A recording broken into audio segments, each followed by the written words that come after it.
Pendant la plupart des vacances, je veille après minuit, puis je prévois de me réveiller tard. Cette nuit-là en particulier, j'étais sur mon téléphone vers 1h du matin. J'avais mes écouteurs pour regarder des vidéos comme je le fais tous les soirs avec désinvolture. Jusqu'à ce que j'entende un grand cri à travers ma fenêtre. Le cri est venu du bout de ma rue. Pendant ces vacances d'été, j'ai besoin que de l'air frais soit filtré dans ma chambre avant de dormir pour ne pas transpirer, mais je n'avais jamais prévu d'entendre quelqu'un crier à travers ma fenêtre. Je vis dans une rue calme pleine de personnes âgées principalement où il se passe très peu de choses. J'ai entendu de mauvaises histoires sur les jeunes adultes au bout de la rue. Une fois que j'ai sorti mes écouteurs, je suis montée à ma fenêtre en espérant en entendre davantage. Je n'entends rien. Après environ quelques minutes, je l'entends à nouveau mais plus fort. Je saute à ma fenêtre et commence à enregistrer.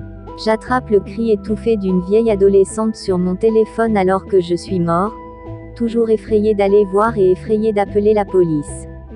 J'ai essayé de me convaincre que j'entendais des choses, mais le visage, les oreilles et les yeux de mon chat regardaient aussi par la fenêtre. Elle a dû entendre la même chose que moi. Je ne voulais pas confondre un meurtre avec une fête à la maison donc je n'ai rien fait. Quelques minutes plus tard j'essayais encore d'attraper des cris dans le silence de minuit mais je n'ai attrapé que mon chat dans le jardin. Deuxième chat, je n'y ai rien pensé et je suis allée me coucher. J'ai entendu un rire qui semblait plus proche que le cri mais ça ressemblait à une fille.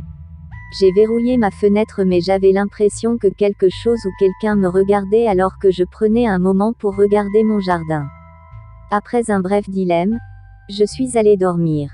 Le lendemain matin ma maman me demande si j'ai vu mon chat, celui du jardin, je dis non. Depuis ce jour, je n'ai jamais appelé la police et je n'ai jamais retrouvé mon chat.